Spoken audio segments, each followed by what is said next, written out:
시작하도록 하겠습니다. 농협 6급 채용 자소서 가이드를 시작하도록 하겠습니다.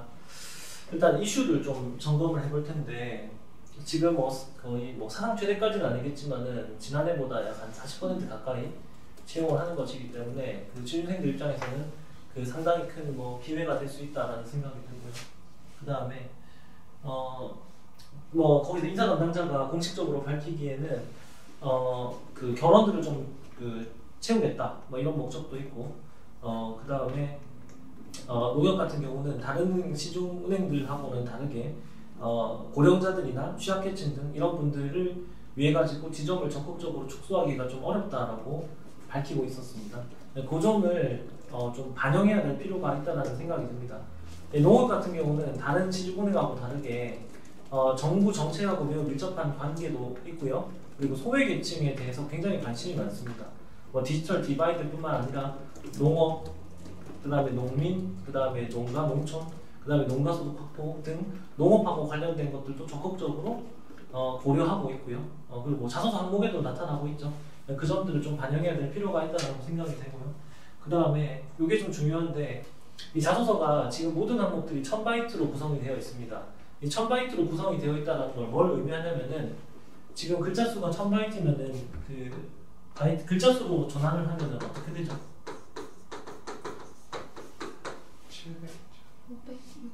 600자 내외? 600자가 안 될 수도 있고 600자 내외 정도밖에 안 됩니다. 600자밖에 안 된다라고 얘기를 하는데, 여기다가 지금 항목들을 보시면은 아무리 못해도 2개에서 3개의 소항목이 있어요. 그렇죠? 그러면 산술적으로 예를 들어 3개라고 가정을 해보면, 배분해보면 한 항목당 어떻게 배분이 되겠습니까? 200자 정도밖에 사례가 되지 않습니다. 이 말은 적극적으로 사례를 쓰기가 어렵다라는 겁니다. 그죠? 사례를 쓰기 어렵다. 결국 이 사례라고 하는 것은 귀납적 서술 방식이죠.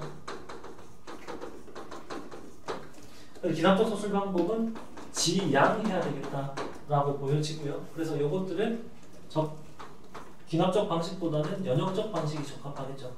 연역적 방식이라고 하는 거는 사례의 어떤 중심으로 서술하는 방식이라기보다는 생각, 사고 이런 것들을 중심으로 서술하는 게 더 적합하다라고 보여집니다. 이해하시겠죠? 그렇죠? 자, 그 다음에 농협 같은 경우는 솔직히 말씀드리면 농협 6급 자소서 같은 농협 6급 자소서와 IBK 기업은행 자소서의 경우에는 좀 어떤 기준을 알기가 사실상 좀 어렵습니다. 이전까지 합격했던 사람들의 히스토리를 보면은 사실 어떤 상관관계를 찾기가 상당히 어렵거든요. 근데 그나마 어떤 밝혀졌던, 제가 이제 밝혀냈던 여러 가지 어떤 상관성, 이걸 살펴본다고 한다면은 농협의 어떤 아이덴티티 자체가 좀 이제 고객 지향적, 소외계층 지향적 이런 거니까 좀 소프트한 형태로, 지식을 많이 강조하기보다는 소프트한 형태로 쓰는 게 좀 적합하다라는 생각이 들고요. 근데 이번 같은 경우는 지금 자소서 항목들을 보시면은 과거하고 다르게 굉장히 좀 전문적인 것들을 1번부터 요구를 하고 있다는 겁니다. 그렇기 때문에 이번에는 일단 1번, 2번 항목 같은 경우는 좀 전문적인 부분들을 쓰고요. 3번까지도 좀 나올 수 있다고 보고, 4번, 5번 부분에 있어가지고 좀 인간적인 부분들을 써가지고 지식과 인간미의 어떤 균형을 맞출 수 있도록 서술하는 것들이 크게 봤을 때 맞다라는 생각이 듭니다. 아시겠죠? 자, 그럼 1번부터 좀 살펴보도록 하겠습니다.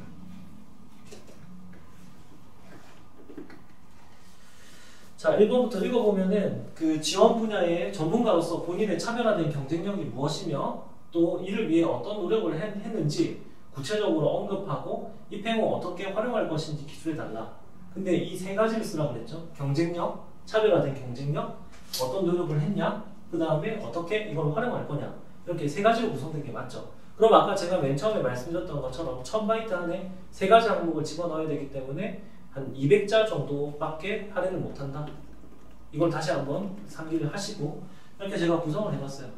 일단 이거를 구체적으로 말씀드리기 전에 주의사항을 말씀드리면은 자격증, 인턴, 홍보대사, 현장 실습, 아르바이트 등 단순한 경험을 그냥 나열하는 것들은 지양하셔야 되고, 그 다음에 추상적인 그 영향보다는 구체적인 직무 분야 전문가로서 경쟁력을 쓰시는 거를 여기 지향이 아니라 지향이네요. 네, 지향하셔야 된다라고 볼 수 있습니다.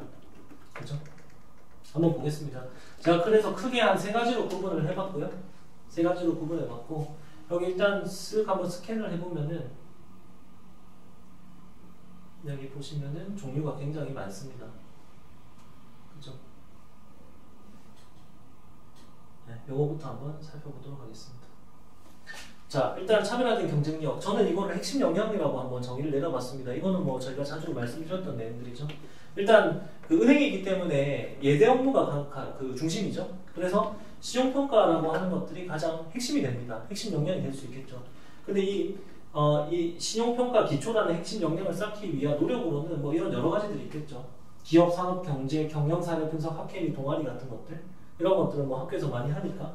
그리고 요즘 보면 지자체에서 또는 소상공인시장진흥공단이라든지 중소벤처기업진흥공단 등에서 하는 여러 가지 활동들이 있죠. 그렇죠?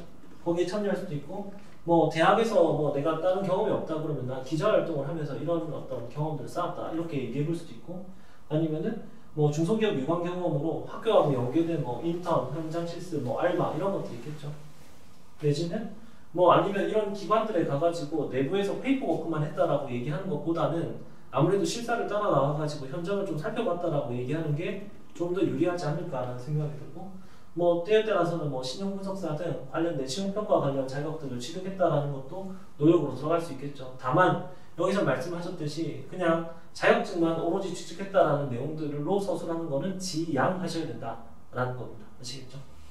그 다음에 이걸 입행후에 어떻게 활용할 거냐, 이것도 뭐 자주 말씀드렸던 내용들인데 이렇게 보시면은 여신심사에서 기업의 재무적, 비재무적 요소를 반영해서 관계형 금융의 토대를 담는다 할 수도 있고, 뭐 마이클 포터의 5포스 등 기업의 경쟁 전략 검토 등을 통한 뭐 성장 단계별 이해, 뭐 이게 얼리 스테이지부터 뭐 성장 단계별 이렇게 있잖아요. 그리고 다양한 정보의 원천에서 팩트를 체크하여 심사에 반영하는 거죠. 뭐 재무적인 지표뿐만 아니라 산업에 특수한 영향을 미치는 요소들이 굉장히 많잖아요. 이런 것들을, 이런 활동들을, 노력들을 통해서 경험을 쌓고 실제로 여신심사에 활용할 수 있다. 그 다음에 중소기업의 내부자가 되어보면서 숫자의 이면의 어떤 본질을 파악한다. 뭐 좋은 건 좋은 거대로, 뭐 나쁜 건 나쁜 거대로 파악을 할 수 있고, 그 다음에 시용평가를 위한 현장 실사에서 면밀하게 어떤 기업의 경쟁력을 파악한 시용평가가 가능하다. 또는 뭐 TCB 기술을 활용하는 것들을 아마 연결 포인트가 있다면은 기술 기반 기업에 대한 여신 지원도 한번 얘기해 볼 수 있다. 이렇게 생각해 볼 수 있을 것 같습니다. 그 다음에 또 이 여신 업무라고 하는 것들은 은행에서 굉장히 여신 업무에서 중요한 것이 항상 리스크가 따르죠. 왜냐하면은 어떤 원본의 손실을 입을 확률이 있기 때문에 이런 것들을 지키는 게 굉장히 중요한데, 여기 또 노력으로 보시면은 뭐 다양한 케이스 스터디를 통한 어떤 리스크 관리 프레임워크를 이해했다. 뭐 여러 가지 툴들이 있겠죠. 그죠? 그리고 인턴, 현장 실습, 관련 대활동 경험으로 뭐 콘텐츠를 제작해봤다. 리스크 관리와 관련된 콘텐츠, 여러 가지 지표들이 있잖아요. 그죠? 그 다음에 뭐 IR 리포트라든지 금융기관 관련된 리포트도 있고, 여신 관련 대표적 스캔들에 대한 케이스 스터디, 우리가 뭐 살펴봤었던 여러 가지 뭐 모뉴얼, 우리나라 같으면 모뉴얼 케이스도 있고 미트론 사태 이런 것도 있을 수 있고, 외국 같으면 여러 가지 분식회계에서 문제가 있었던 케이스들도 있잖아요. 그런 것들도 사실 구글링만 하더라도 충분히 우리가 검색해서 확인해 볼 수 있습니다. 아니면 리스크 관리하고 관련된 뭐 FRM이나 뭐 신용분석사 관련된 자격증을 취득했던 것도 노력이 될 수 있다고 보고요. 이걸 활용하는 거는 뭐 벨벳 리스크라고 하는 그 지표라든지 뭐 내부 등급법, 아니면 크레딧 스코어링 시스템 모델링 기초 이런 것들을 이해해서 선제적으로 리스크를 관리할 수 있다. 또는 금융감독원에서 그 은행의 건전성을 확인하는 방법이 있어요. 그걸 카멜이라고 하는데, 뭐 필요하신 분은 한번 구글링을 통해서 찾아보세요. 은행 카멜이라고 검색하시면 바로 나옵니다. 이 카멜을 통한 은행 건전성 관리, 또는 뭐 BIS 자기자본 비율, 그 다음에 자산 부채 매니지먼트, 에셋 라이어빌리티 매니지먼트, 이렇게 해서 주요 리스크를 관리하는 역할도 할 수 있고요. 그 다음에 개별 기업의 리스크 팩터를 파악하고 인적 심사에도 이거를 활용하는 겁니다. 인적 심사라고 하는 거는 이제 수치뿐만 아니라 이 심사자가 직접 기업을 실사를 해서 가서 현장을 방문해서 이 기업의 어떤 특징들 뭐 가서 인터뷰도 해보고 노사 관계는 뭐 괜찮은지 CEO가 비전들을 가지고 있는지 그죠? 아니면 R&D 투자에 많이 투자를 하고 있는지 아니면은 뭐 업계에서 평가는 어떤지 이런 여러 가지 요소들을 파악하는 걸 말합니다. 그래서 뭐 신용 위험이라든지 크레딧 리스크나 뭐 운영 위험, 오퍼레이셔널 리스크 이런 것들을 파악해서 리스크를 프로파일링을 하는 형태로 활용할 수도 있고 또 선제적 리스크 관리를 통해서 대손 부담을 경감시키고 효율적인 여신 포트폴리오를 운영하는 겁니다. 그러니까 아무래도 리스크가 있을 것으로 판단되는 곳에는 우리가 여신 포트폴리오를 이렇게 여신을 해주면 안 되겠죠. 그죠? 그런 것들을 통해 가지고 선제적으로 대손 비용을 실질적으로 절감할 수 있게 되잖아요. 그죠? 그런 걸 말하는 겁니다. 그 다음에 수출입 무역 금융과 관련된 것들이 있어요. 우리나라는 뭐 대기업들도 있고 수출입을 하는 기업들이 상당히 많고 특히 이 부산 지역 같은 경우는 더더군다나 그렇죠. 그러면은 활동들은 뭐 수출입 무역 관련 대내외 활동들이 되게 많죠. 뭐 코트라라든지 기타 중소벤처기업진흥공단 등에서 하는 여러 가지 서포터즈 대외 활동, 교육 이런 것들이 있습니다. 그리고 수출입 관련 중소기업의 인턴, 현장 실습, 아르바이트 이런 것들도 할 수 있고요. 아니면은 어떤 친구들 같은 경우는 자기들이 글로벌 셀러가 되어가지고 아마존 FBA를 통해서 어떤 상품들을 글로벌로 세일즈를 해보는 경우도 있습니다. 이거는 풀필먼트 바이 아마존인데 이걸 모르시겠다라고 하면은 이거는 구글링 해보시면 될 것 같고 그 다음에 외환 전문역이나 뭐 국제무역사 내지는 아니면은 뭐 무역 영어들 이런 자격증을 취득하면서 이런 노력들을 할 수 있습니다. 그리고 이거는 금융적 지원 이외에 기업에 대한 비금융적 지원이 가능하고 여신 경쟁력을 강화할 수 있다. 그리고 외국환 거래법 및 현지 관련 법규 등 비금융 지원을 통해 기업의 조력자 역할을 할 수도 있고 외국환 해지 전략을 제시를 해가지고 영업 외 이익을 뭐 세이브할 수 있도록 지원할 수도 있고 그 다음에 밸류체인 그러니까 공급망에 대한 이해를 기반으로 한 산업 분석 이것들이 여신 심사에 활용될 수도 있고 글로벌 네트워크 활용해서 해외 판로 개척을 지원하고 이런 것들은 지난번에 말씀드렸던 것처럼 그 현지에 있는 어떤 에이전시 또는 어떤 연계해가지고 시너지를 낼 수 있는 어떤 사업체들을 소개하는 형태가 될 수 있다는 거죠. 이거는 금융 이외의 지원 요소가 될 수 있다는 겁니다. 아시겠죠? 넘어가 보겠습니다. 자, 그 다음에 이 핵심 역량으로 통계 및 데이터 활용 부분이 있을 수 있는데 이거 관련된 노력은 관련 학과 학회 뭐 이런 것들 수업 들었던 거 뭐 캡스톤 디자인 프로젝트도 될 수 있고 아니면 퀀트에 기반한 뭐 투자 경험 뭐 이런 것도 있을 수 있고 R이나 파이썬이나 여러 가지 그 툴들을 학습했던 것도 되고 뭐 아니면은 뭐 정내가 그런 것도 없다 그러면은 교수님 연구를 지원했었다 학부 연구생으로서 했었다 뭐 이런 것도 써볼 수 있습니다. 그래서 이런 통계 및 데이터 활용 역량들을 갖추게 되면은 기업의 사업에 영향을 주는 주요 팩터를 파악하고 뭐 상관관계나 인과관계를 파악해가지고 뭐 여신 심사에 활용할 수도 있겠죠. 그 다음에 CRM에 기반한 스몰 데이터를 활용해서 영업점별 특화 전략들을 수립할 수 있습니다. 영업점들마다 여러 가지 컨디션들이 다 다르죠. 주 고객층이라든지 이런 게 각기 다 다르잖아요. 그 다음에 신탁사업 관련 계리 업무에 기여할 수도 있어요. 그리고 리스크 관리에 모델링을 할 수도 있고 뭐 충당금 설정 등에 활용할 수도 있겠죠. 그 다음에 이거는 CIB 사업 중에서 프로젝트 파이낸싱의 어떤 성공 가능성 여부를 구체적으로 따져볼 수가 있습니다. 특히 뭐 시나리오 분석법, 이 프로젝트가 여러 가지 시나리오에 따라 가지고 보수적으로 산정해봐도 요거는 뭐 사업의 타당성이 있는지 아닌지 이런 것들을 이 통계와 데이터 활용을 통해 가지고 따져볼 수 있게 되는 거고 통계 자료에 기반한 영업전별 운영 전략 지원을 할 수 있다. 뭐 이런 것도 가능합니다. 자, 그 다음에 부동산 및 대체 투자 파트인데요. 뭐 부동산 같은 경우는 여러분하고 딱히 접점이 많이 없을 수 있는데 굳이 접점을 찾아보자면은 부동산 크라우드 펀딩 상품 또는 뭐 상품 리셀 뭐 이런 것들을 통해 가지고 대체 투자를 해볼 수 있고 부동산에서 아르바이트를 할 수도 있고요. 아니면 뭐 어떤 사람들은 또 공인중개사를 취득한 사람들도 있더라고요. 그죠? 그렇게 해서 관련 경험을 쌓을 수 있습니다. 그래서 요거는 대체 투자 자산에 대한 이해를 기반으로 CIB 사업의 타당성을 분석할 수도 있고 아니면은 부동산 같은 경우는 개인 자산의 한 70%에서 80%나 해당하는데 자산 레버리지 활용 또는 법적 규제에 대한 자문하는 거예요. 최근에 지금 보시면은 부동산 그 대출, 그 가계대출 총량 규제를 하고 있죠. 그렇게 해가지고 뭐 DSR 규제가 굉장히 타이트해졌죠. 그죠? 그리고 뭐 1가구 2주택, 3주택, 그 다음에 과세 이런 것들이 굉장히 여러 가지로 얽혀 있죠. 그죠? 이런 것들에 대해서 일반적인 사람들이 잘 모른단 말입니다. 그래서 이런 것들에 대한 자문이 여전히 필요하다고 볼 수 있고요. 뭐 여기는 이런 것들이 되겠죠. 뭐 신DTI나 LTV, 뭐 DSR 일반적인 사람들이 잘 모르니까 답답한 거예요. 그런 것들을 해소해 줄 수 있는 게 은행원의 역할이 되어야만 한다는 겁니다. 그리고 부동산 자산의 금융자산화 지원을 통해서 노후 현금 흐름을 마련하는 걸 지원한다. 그러니까 부동산은 현금성이 좀 떨어지죠. 그러니까 그게 지금 자산으로서의 가치는 갖고 있지만 그게 내가 거기 거주해서 산다면은 그 자체가 캐시플로우를 창출하지 않죠. 물론 자산 가치 상승이라는 건 있을 수 있습니다. 근데 노후에 계속 재산세 많이 내면서 그거를 계속 붙잡고 있을 수는 없는 노릇이겠죠. 그래서 그거를 노후에 필요한 현금으로 전환하는 어떤 전략들이 필요한데 그런 것에 대해서도 자문을 해줄 수 있다는 거고, 그 다음에 이거 말고도 뭐 미술품, 골동품 등 뭐 기타 투자 자산 같은 경우도 관심을 가진 분들이 되게 많습니다.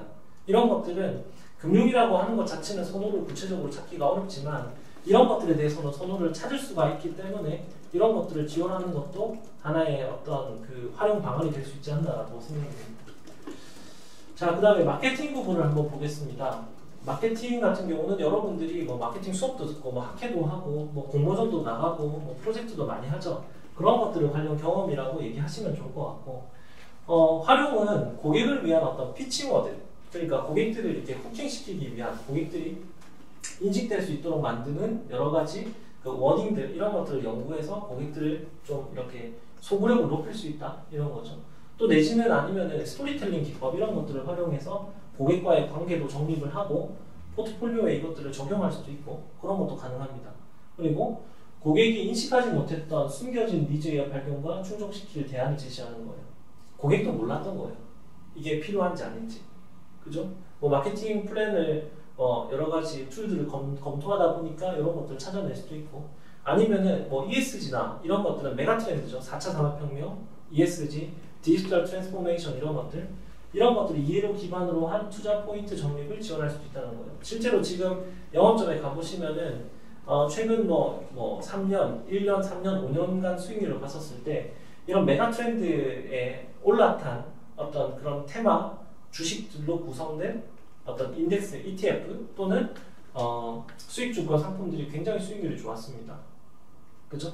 그러니까 이런 것들로 고객들에게 소개를 할 수도 있을 것 같고요. 그 다음에 자산관리와 포트폴리오 부분이면은 뭐 여러 가지를 해볼 수 있습니다. 근데 여러분들이 사실 직접 자산관리를 적극적으로 해보기는 어려워요. 왜냐면 적극적인 소득 창출을 한 적이 없기 때문에 그렇습니다. 그래서 뭐 자산관리 관련된 뭐 증권사, 은행, 뭐 저축은행 뭐 등등등 이런 데서 인턴을 했던 것들, 그 다음에 현장 실습 서포터즈 이런 거 될 수 있겠죠. 그죠? 본인 같으면 뭐 가능하잖아요. 거기다가 부모님 같은 경우는 은퇴 설계를 아마 고민을 하셨을 거예요. 뭐 안 했을 수도 있지만, 그죠? 하셨을 수도 있겠죠. 그래서 자산 관리를 이렇게 부모님 거를 도와드리면서 이제 공동으로 경험해보는 그런 것도 가능한 겁니다. 예를 들어서 집에서 보통 보면 부모님하고 좀 소통이 더 이제 활발하다라고 하면은 우리 집 그 가게 환경이 어떻게 구성되는지 파악할 수 있게 되잖아요. 사실 우리 뭐 집이 얼마인지, 부모님 예금이 얼마인지 뭐 모르는 집도 있지만 아는 집들도 있잖아요. 알면은 이제 그거 가지고 같이 고민 상담을 해볼 수 있다는 거죠. 왜 이게 또 필요하냐면은 우리나라 같은 경우는 노후 준비가 많이 안 돼 있기 때문에 사실 젊은 층에 되게 부담이 될 수도 있어요. 왜냐면은 부모님들이 퇴직을 하시고 이렇다 할 만한 소득이 국민연금 위에 없다 라고 한다면, 개인연금이나 이런 것들 준비가 안 돼 있다고 한다면은 가족들끼리 좀 힘을 잘 모아야만 하거든요. 그래서 이런 거를 공유하는 것도 있습니다.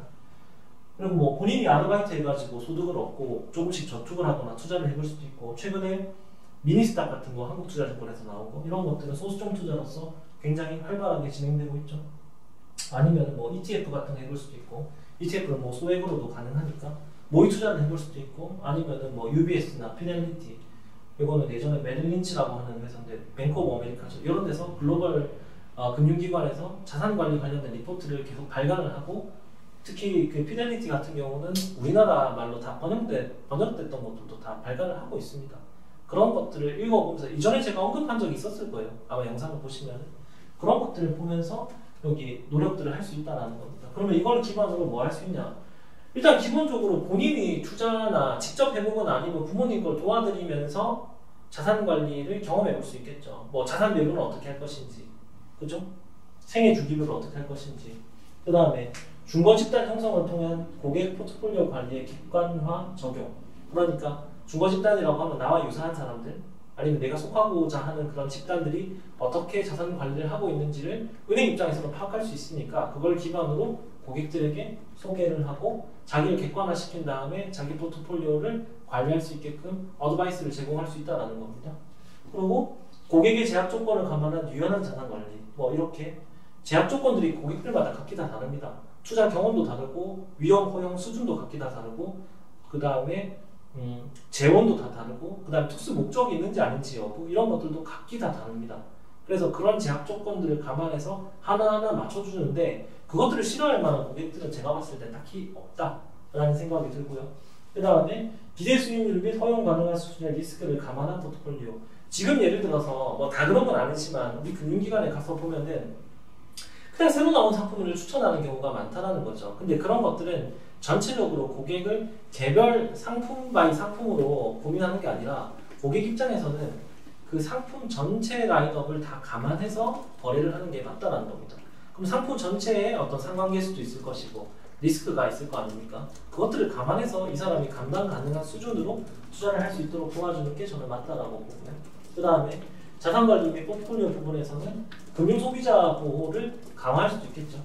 이렇게 완전 판매를 해가지고 고객들의 신뢰를 얻을 수도 있고, 그죠? 나중에는 뭐 고객들이 굉장히 많지만 우리가 지난번에 말씀드렸던 CRM이나 RPA 같은 걸 활용하게 되면은 효율적으로 자산 관리를 할 수 있게 된다는 겁니다. 예를 들어 고객들에게 리밸런싱의 어떤 기준에 부합하는 고객, 또는 그렇게 상담을 해줬던 고객들에게는 빠르게 선별을 해가지고 이렇게 하시라고 알려드릴 수가 있겠죠. 그렇게 관리가 되는 것들에 대해 가지고 고객들은 굉장히 좋아하실 거라는 거죠. 왜냐면은 지금 거의 상품을 가입한 다음에 그 은행원하고의 접촉이 빈도가 낮다라고 하면은 사실 관리가 안 되고 그냥 바이 앤 홀드인 경우가 많잖아요. 그죠? 왜냐면은 이 자산이라고 하는 거는 사는 것도 중요하지만 파는 타이밍이 중요한데, 뭐 손실을 입었다면 손절을 어떻게 할 것인지, 아니면 이익이 났으면 이익을 어떻게 실현할 것인지, 이런 것들도 어드바이스를 제공해야 되는 거예요. 그렇죠? 그런 거를 좀 고민해 볼 수 있다라는 겁니다. 자, 그 다음에 신탁 부분으로 한번 와보겠습니다. 신탁과 관련된 경험들은 사실 여러분들이 거의 할 가능성이 별로 없죠. 그죠?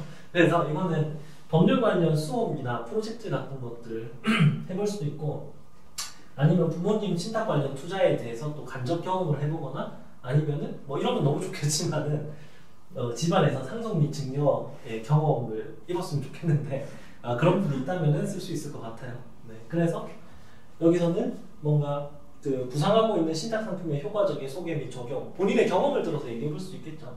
그 다음에 금전신탁 위주로 은행들이 지금 운영되고 있는데 금전신탁에서 재산신탁으로 좀 더 확대를 해보는 거예요. 예를 들어 부동산 같은 경우는 재산신탁의 대표적인 케이스가 될 수 있겠죠. 그래서 효율적인 부의 관리 내지는 이전이 가능하도록 만드는 겁니다. 그리고 커스터마이즈된 재산신탁 내지는 여기서 좀 더 특화된 유언대용 신탁이라고 하는 게 요즘 이슈가 되고 있잖아요. 그러니까 재무적 목표뿐만 아니라 예를 들어 자녀에게 예를 들어 상속을 하는데 상속의 어떤 조건을 부여해가지고 예를 들어 자식들이 개차반이 되지 않도록 만든다거나, 이런 것들은 부를 더 많이 늘리는 것보다 더 중요한 이 사람의 그 비재무적 목표, 그러니까 인생의 궁극적 목적이 될 수 있기 때문에 그런 것들을 좀 커스터마이즈해서 제공해 줄 수 있지 않나라는 생각이 들고, 사실 은행 상품들 같은 경우는 어떻게 구성되어 있냐면은 은행 상품들은 거의 대부분이 어떤 표준화된 제품이죠. 그리고 은행들이 예적금 상품 말고는 자체적으로 만들어낸 상품이 없어요. 카드라든지 수익증권, 그 다음에 뭐 신탁, 그 다음에 뭐 여러 가지 뭐 이런 상품들, IRP 등 이런 것들 전부 다 상품은 어떤 거예요? 다 다른 금융기관에서 만들어낸 것들을 판매하는 어떤 소매 판매 채널 역할을 하잖아요. 맞죠? 그러니까 상품 자체가 그 사람에 딱 맞게 커스터마이즈가 안 돼 있는 거죠. 근데 가장 은행이 제공하는 어떤 금융 서비스 중에 가장 커스터마이즈가 잘 될 수 있는 대상이 뭐냐라고 한다면은 이 신탁이라고 볼 수가 있습니다. 그래서 이 신탁 같은 경우는 신영증권이 되게 광고를 잘하고 있거든요. 그래서 유튜브에 신영증권 헤리티지라고 광고를 한번 검색해 보시면은 요거하고 관련된 내용들을 확인할 수 있고, 그 내용들이 굉장히 아주 서정적입니다. 좀 확인을 해보셨으면 좋겠고, 그 다음에 법률과 ESG 관련된 핵심 역량이 있다라고 한다면은 이것도 역시 법률 관련 수업과 프로젝트, 뭐 알바, 엄격한 규정을 지켜서 업무를 처리했던 경험, 이거는 인턴 같은 경우도 가능합니다. 또는 학교에서 했었던 여러 가지 활동, 학생회 내지는 아니면은 뭐 학과 사무실이라든지 아니면 학교에 있는 연구소라든지 이런 곳에서도 규정을 지켜서 일을 해야만 하잖아요. 네, 그렇기 때문에 이것도 노력이 될 수 있고, 그럼 요거는 법률이니까 내부 통제 시스템, 그러니까 컴플라이언스에 대한 이해를 기반으로 한 오디트, 감사 활동 이런 걸로도 적용할 수 있고요. 아니면 요즘 보면은 산업안전보건법, 중대재해처벌법, 뭐 주 52시간 제도의 최저임금 인상이나 이런 여러 가지 법적 이슈들이 있잖아요. 근데 그 중소기업들이 거기에 대응하기가 쉽지 않습니다. 거기에 대한 정보를 어드바이스 해주는 것도 적용할 수 있고요. 그 다음에 그 지금 은행이 여신 업무도 하겠지만은 디폴트, 그러니까 채무 불이행이 발생하면은 뭐 담보 물건이라든지 아니면 담보가 아니라 신용이라도 그 채권을 회수해야 되잖아요. 그 채권을 회수할 때 우리나라 법은 자력 구제가 안 됩니다. 그러니까 돈을 빌려줘서 못 받았다고 해서 그것들을 그냥 내 마음대로 가지고 오면 안 된다라는 거죠. 채권자가 여러 명 있을 수도 있고요. 설령 혼자였다 하더라도 적법 절차에 따라서 이 채권 회수를 해야만 하거든요. 나머지는 불법이에요. 불법 추심행위는 안 되니까. 그러니까 뭐 경매가 어떻게 진행되는지 이런 프로세스들을 알고 진행하는 것도 가능하고, 그 다음에 여기 ESG가 같이 들어와 있는데 비슷하기 때문에 하나 묶어봤어요. 지금 제가 이전에 언급드렸던 것처럼 RE100 이런 것들처럼 뭐 이런 여러 가지 ESG 관련 글로벌 스탠다드가 많아졌는데 중소기업들은 그런 것들에 대응하기가 쉽지 않다는 겁니다. 그래서 은행이 아무래도 좀 더 많은 네트워크와 정보 능력들을 갖고 있기 때문에, 또는 이것들을 선제적으로 접목했었던 기업들의 사례를 알고 있기 때문에 중소기업 적합형 ESG 전략들을 실현할 수 있게끔 지원하는 게 필요해요. 왜냐면은 예를 들어 아리백 같은 경우는 예를 들어서 원청 기업들이 밸류체인에 따라 가지고 아리백을 다 접목하게 되면은 우리나라에 있는 밸류체인 끝 단위에 있는 중소기업들 같은 경우는 납품을 아예 못하게 돼버립니다. 그러면은 은행 입장에서도 굉장히 불리합니다. 왜냐면은 채권이 지금 나가 있는데 이거를 회수할 수 없을 수도 있잖아요. 그러니까 적극적으로 나서야 될 필요가 있다라고 생각할 수 있습니다.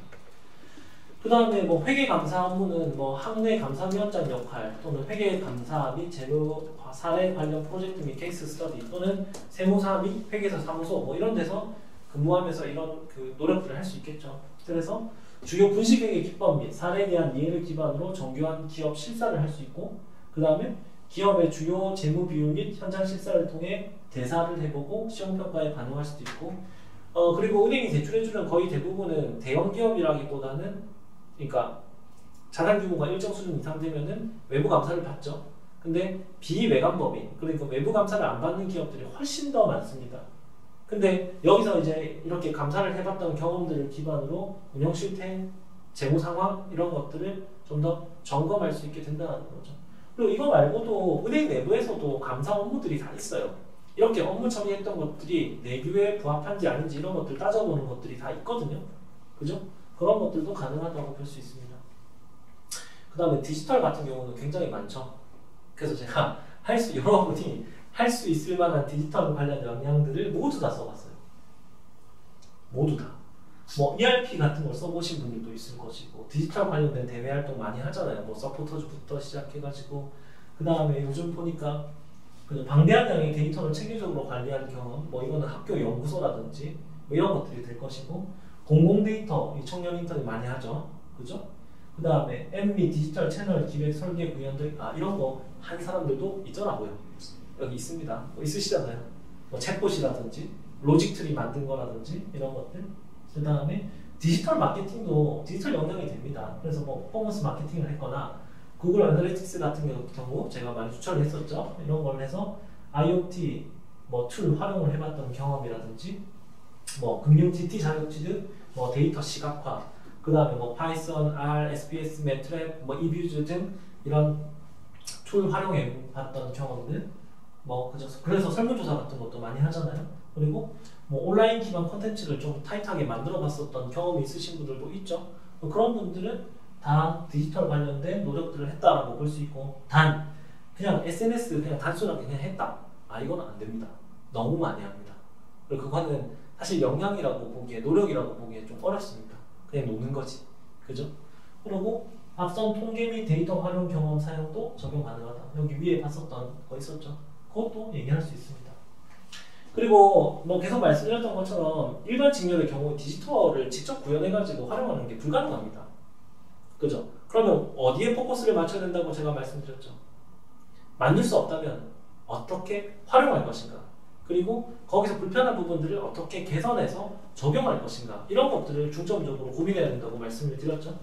그게 디지털 관련 시스템이나 콘텐츠를 기획하는 역할, 내지는 디지털 관련 시스템의 한계점을 지적하고 개선 사항을 요건 정의하는 역할, RPA 고도화에 대한 아이디어를 개진해서 실질적 개선이 이루어질 수 있도록 하는 것, 효율적인 UI UX 구현에 대한 아이디어를 내거나 디지털 기반 시스템을 120% 활용하는 방식을 고안해서 업무의 효율성을 증대시키거나 고객에게 꼭 필요한 콘텐츠를 생성해서 채널에서 활용할 수 있도록 한다거나 뭐 CRM 등을 활용해서 고객에게 커스터마이즈된 금융 서비스를 제공한다거나 인포그래픽스를 활용해서 어려운 금융 데이터를 직관적으로 고객들에게 이해시킨다거나 은행 내의 정보 시스템을 활용해서 중소기업에 대한 의사결정을 뭐 지원한다거나 온라인 생성 정보를 영업점에서 선제적으로 활용해서 채널 효율성을 높이는 거라든가 아니면은 그 다음에 기업 ERP 및 IoT 플랫폼의 여신 시스템을 반영해서 리스크 관리 및 여신 심사의 질을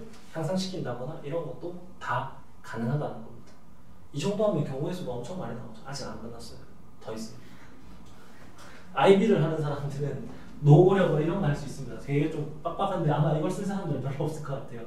이렇게 케이스 스터디를 할 수 있고 글로벌 사례, 뭐 법률이라든지 그 다음에 월드컴, N1 이거 되게 유명한 분식회계 사례고 부산저축은행 PF 스캔들, 국내 CIB 관련 사례 모니터 이건 뭐 구글 검색해봐도 다 나오고요. 그 다음에 IB 사업 및 대체 투자 관련해서 금융감독원 전자공시 시스템에서 다 나와 있어요. 확인을 하면 됩니다. 그 다음에 현금 흐름 및 시나리오 분석에 의한 사업의 타당성을 분석하는 거예요. 예, 가령 뭐 NPV라든지 IRR이라든지 뭐 그 다음에 손익분기점이라든지 아니면 수익성 지표, PI 지수 이런 거라든지 이런 것들을 회수기간 같은 것들을 다 따져볼 수 있겠죠. 그럼 이거는 실제로 이거 활용해 볼 수 있습니다. 실제로 프로젝트 파이낸싱이 이게 지금 사업이 잘 될 것인가 아닌 것인가 이런 것들은 여러 가지 시나리오 분석 기법들에 의해 가지고 따져봐야 되겠죠. 그리고 수치적으로도 딱딱 떨어지게 나와야 되겠죠. 거기다가 너무 파지티브하게 이걸 가정할 수 없으니까 보수적으로 가정했는데도 불구하고 이게 괜찮다 싶으면은 이 사업을 진행하는 게 맞겠다라고 하는 게 일반 프레임워크입니다. 물론 당장 가서 뭐 PF 사업이나 IB 사업들을 할 수 있다라고 말씀드리는 건 아니고 가서 향후에 앞으로 커리어 패스상 이걸 적용할 수 있다라고 말씀을 드리는 거예요. 그래서 이런 것도 할 수가 있다. 이거는 사실 하실 분이 별로 없는 것 같아서 빨리 넘어가도록 하겠습니다. 자, 그 다음에 은퇴 설계 부분 이것도 참 많은데 농협에 이거를 쓰시는 분들이 되게 많거든요. 뭐 그렇게 많이 따시잖아요. AFPK, 그 다음에 CFP 자격증 따시니까.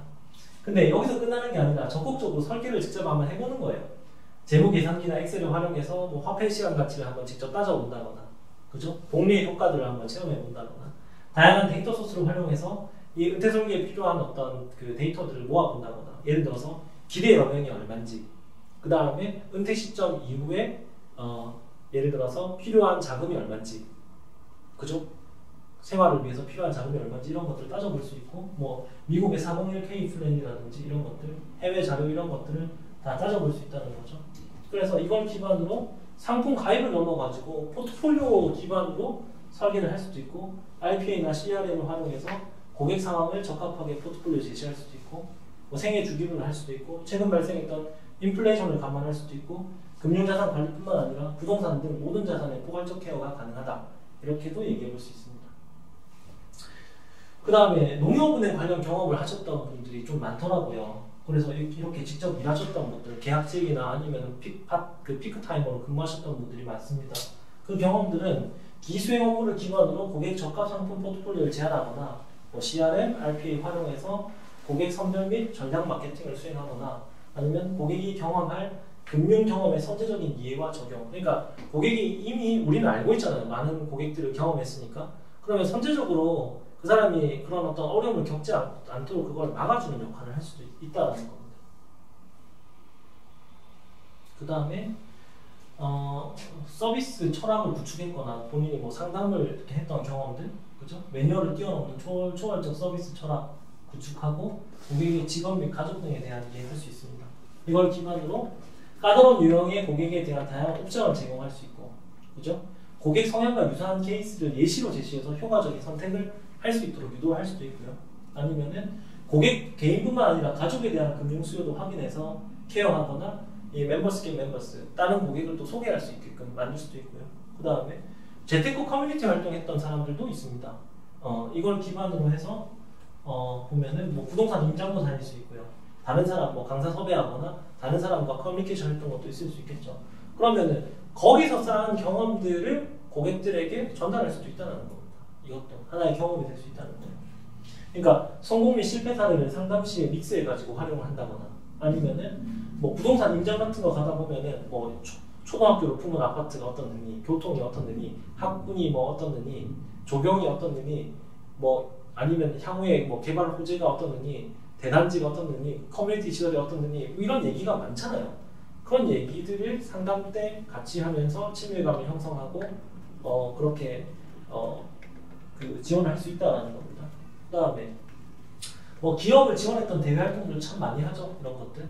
그죠? 이거 가지고 재무 상황 및 기업의 재무적 상황 및 비재무적 상황에 대한 이해에 기반한 시험평가에 활용하거나 행위 데이터를 제공하거나 시너지 창출 기업 연계를 통한 기업의 경쟁력을 강화하거나 기업 및 소상공인이 빈번하게 겪는 페인 포인트를 점검하고 개선을 사전에 지원을 한다거나 기업에 적합한 정책 금융에 대한 이해에 기반한 신뢰관계를 형성한다거나 이런 것도 가능하다는 겁니다.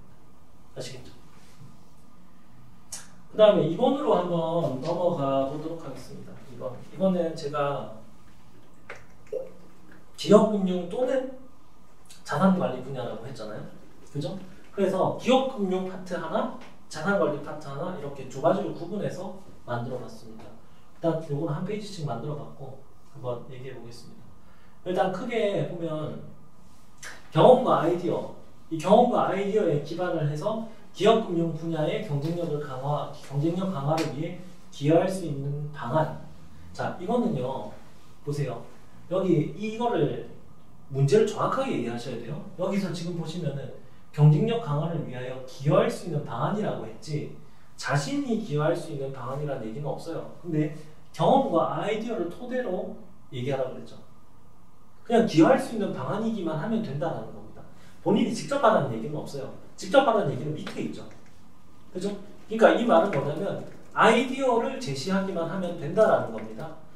물론 본인이 기여할 수 있는 방안을 써도 무방은 합니다. 근데 보세요. 여러분이 기업금융에 직접 기여할 수 있는 방안을 쓰라고 한다면 그게 더 어렵지 않나요? 그죠? 그래서 여러분들이 여러 가지 경우의 수로 활용할 수 있는 아이디어를 제가 여기다가 써봤습니다. 그죠? 뭐 IoT 활용부터 시작해서 이렇게 비금융 데이터 활용했던 것들, 요거 뭐 IoT 활용은 IoT 기반 동산금융 활성화 및 기업의 생산 현황에 대한 실시간 이해를 통한 리스크 관리. 그러니까 기업의 어떤 생산 환경에다가 IoT 시스템 같은 것들을 부착하는 겁니다. 그러면은 기업들이 지금 생산이 어떻게 되는지, 수율이 어떻게 되는지 이런 것들을 파악할 수 있겠죠. 그죠? 그리고 ERP를 통합하는 것도 이미 선행 사례로 나타나고 있습니다. 그죠? 이런 것들 뭐 디지털 트윈 이렇게 이야기를 하고 있는데 기업들이 사실 은행들이 기업에 여신을 제공해주고 난 다음에 사실 좀 깜깜이가 있어요. 그 돈이 어떻게 쓰이고 어떻게 지금 기업들이 돌아갔는지 나중에 대출 연장하는 그 시점까지 잘 모르는 경우가 많거든요. 대기업처럼 공시가 잘 돼 있는 것이면 모르겠지만은 아까 비외관법인 같은 경우는 잘 모른다는 거죠. 그래서 이런 IoT나 디지털 트윈 기술, ERP 통합 이런 것들을 통해 가지고 기업들의 현황들을 좀 더 면밀하게 파악해서 리스크를 줄인다는 겁니다. 그러니까 리스크가 줄어들었기 때문에 좀 더 적극적으로 지원할 수가 있겠죠. 그렇게도 얘기해 볼 수 있고 제가 많이 말씀드렸지만 은행에는 자본만 모이는 게 아니라 데이터가 많이 모입니다. 행 내에 지금 축적된 이 데이터를 활용해서 산업 동향, ESG 동향, 아까 말했었던 여러 가지 법률, 기업 관련 법률 이슈 등 경영 의사결정을 지원할 수도 있고요. 그 다음에 수출입 무역금융 조력도 가능해요. 환해지, 대표적으로 수출입 성공 사례, 밸류체인 공급량의 어떤 현황, 전방산업, 후방산업 같은 것들이 있겠죠. 그 다음에 중소기업 적합형 4차 산업혁명도 있고 중소기업들은 자금이 많지 않기 때문에 그 어떤 디지털 스마트 팩토리 이런 걸로 바로 이행하기가 어렵습니다. 그래서 과도기가 필요한데 그 과도기는 뭐 구글 스마트화, 협업 로봇, 보험가 절감, 품질 관리 이런 것들이 될 수 있습니다. 이것도 말씀을 드려왔던 거고 그 다음에 또 역시 ESG도 중소기업 적합형입니다. 중소기업들이 자원이 부족하기 때문에 바로 자원이 많이 소요되는 ESG를 직접 구현하기가 어렵다는 겁니다. 그래서 글로벌 스탠다드에 대한 이해를 기반으로 현실적인 ESG 경영 전환 로드맵 구성을 통한 경쟁력을 강화하는 걸 지원할 수 있다.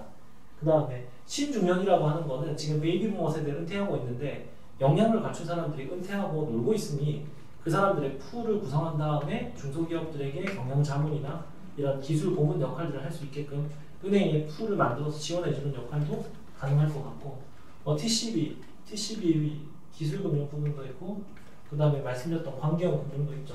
구조적 위험인지 유동성의 위기인지 이런 것들을 구분한 다음에 기업의 사업과 업황 등을 확인해서 적극적인 여신 지원을 하고 선제적인 리스크 관리를 할 수도 있다는 겁니다.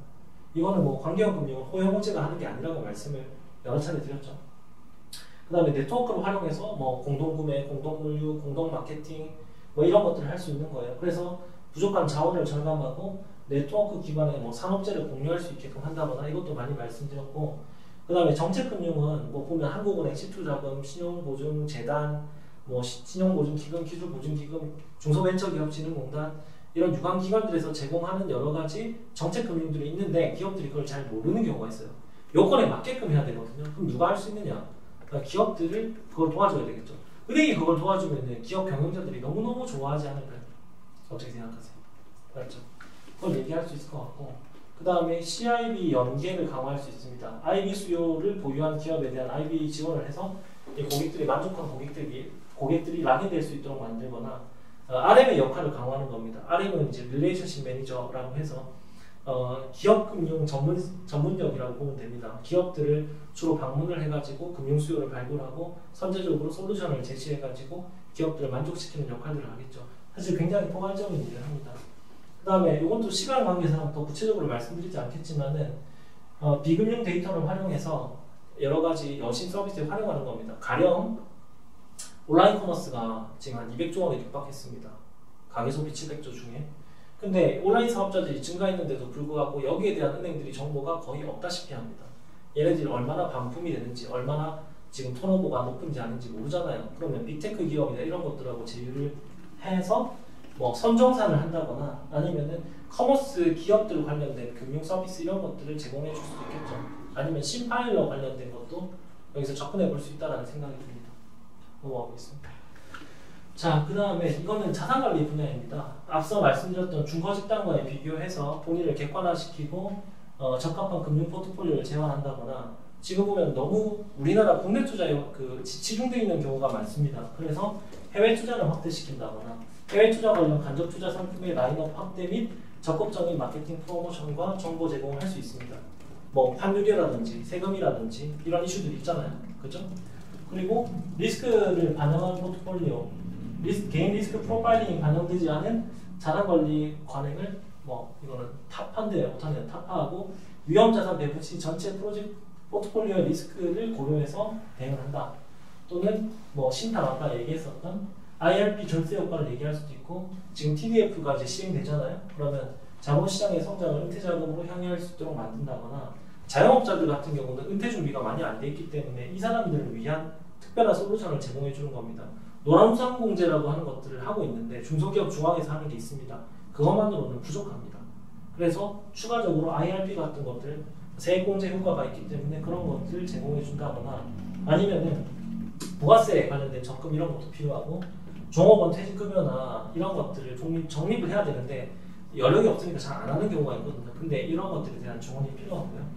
그 다음에 뭐 자녀 교육 같은 경우 자산관리 부분에 있어가지고 굉장히 중요한 요소입니다. 그래서 버크셔 해서웨이 같은 거 주식이 한 주당 5억 정도 합니다. 그걸 뭐 증여해서 거기 주주총회에 참여하게끔 해서 자녀의 교육을 한다거나 뭐 아니면 네트워크를 만들어주거나 뭐 스카이캐슬 이런 것처럼 입시를 지원한다거나 취업을 지원한다거나 혼인을 주선한다거나 이런 것들도 하고 있는 겁니다. 그렇죠? 그리고 취미생활 같은 거 돈 많이 벌었으면 이제 즐기겠죠. 그렇죠? 즐길 수 있도록 뭐 승마, 골프, 요트, 펜싱, 테마 여행 이런 거 제대로 벌고 제대로 쓸 수 있도록 하고 재단 같은 걸 설립해서 자기가 갖고 있는 인생의 어떤 궁극적 목표를 달성하겠다고 하는 사람도 있어요. 그리고 뭐 자산관리 부분 강화를 위해 가지고 고객 바로 알기 제도의 강화 이런 것들도 이전에 말씀드린 적이 있었죠. 방법에 대해서. 그 다음에 금리, 유가, 주가, 환율 등 요새 주요 팩터들이 이렇게 많이 바뀌죠. 특히 인플레 같은 경우. 그러면 예를 들어 말킬의 채권 가격 정리에 따르면은 금리가 오르면은 채권 가격이 하락하죠. 이런 것들은 채권 관련 상품을 가입했던 고객들이 알고 싶지 않겠어요? 근데 거기에 대한 케어가 좀 부족하잖아요. 그러니까 어떻게? 은행원이 한 명 한 명 다 하기 힘드니까 RPA 같은 것들을 기반으로 해가지고 이런 것들을 알려주는 거예요. 거기다가 은행 내부의 어떤 입장들을 정리해서 하우스비 형태로 제공한다거나 아니면 금융습관 형성은 뭐 제가 한번 만들어봤어요. MBTI 같은 것처럼 Financial Aptitude Test를 통해서 자기 스스로를 컨트롤할 수 있게끔 소비, 저축습관, 대시보드 형태로 제시해서 컨트롤할 수 있게끔 만들거나 아니면은 뭐 부동산 관리하는 거 자산의 70~80%나 해당하는데 뭐 이게 어떻게 관리되는지 모르는 거예요. 아까 말했지만 규제 같은 것들. 근데 지금 보면은 은행 어떤 앱을 봐도 그걸 알려주는 게 없잖아요. 그런 거 좀 제공해줬으면 너무 좋겠다. 고객지향적이다. 이런 생각이 들고요. 그 다음에 온 오프라인을 연계하는 겁니다. 온라인에서 사실 고객들이 여러 가지 상호작용했던 것들에 대한 정보가 오프라인으로 전달이 안 되는 경향이 있고 그 다음에 오프라인의 고객들이 붐비기 때문에 이 한 분의 고객을 붙잡고 아주 오랜 기간 동안 서비스를 제공하는 게 좀 어렵습니다. 사실상. 그럼 어떻게? 이 고객의 정보를 최대한 온라인에 반영할 수 있도록 하고 그 온라인의 정보가 오프라인으로 넘어와서 고객이 방문하기 전에 이미 고객의 상태를 은행원이 충분히 감안한 다음에 그걸 기반으로 해서 자산관리 서비스가 된다고 하면 이 고객에게 좀 더 집중할 수 있는 어떤 시간적 여력이 증가하고 고객 만족도가 좀 더 높아지지 않을까라는 얘기는 여러 차례 했었잖아요. 그러니까 디지털 트랜스포메이션 하고 있는데 그 디지털 트랜스포메이션이 제대로 됐는지 아닌지 잘 모르겠다라는 거죠. 실제로 가서 방문을 해보면은 이런 것들도 자산관리 차원에서 얘기를 해볼 수 있다라는 겁니다. 아시겠죠? 지금 제가 여러 가지 케이스를 이렇게 말씀드린 이유는 뭐냐면은 결국은 여러분들이 저는 알아요. 여기다 뭘 써야 될지 모르겠다 이거거든요. 그래서 여러분이 경험할 수 있는 것 중에 가장 다양한 경우의 수를 좀 고민해보기 위해서 노력을 했던 거고 뭐 이걸 그대로 따라하는 게 아니라 본인의 어떤 경험이나 지식 이런 것들과 결부지어가지고 좀 변형시켜서 똑같지 않게 좀 다양하게 좀 이렇게 구성을 해봤으면 좋겠다는 거죠. 사실 제가 이 영상을 찍기 전에 여러 가지 유튜브 영상에 다른 거 확인해봤는데 너무나 획일화된 얘기를 합니다. 근데 아시다시피 그렇게 되면 심지어 여기 있는 사람들이 면접에 심지어 옆자리에 가는데 그 말은 결국 뭐 별로 긍정적인 어떤 이벤트가 안 일어날 거다라는 생각이 드는 거예요. 그래서 제가 이렇게 여러 가지 경우의 수를 담아 놓은 거니까 참고하셨으면 좋겠습니다. 아시겠죠? 아시겠죠? 알겠습니다.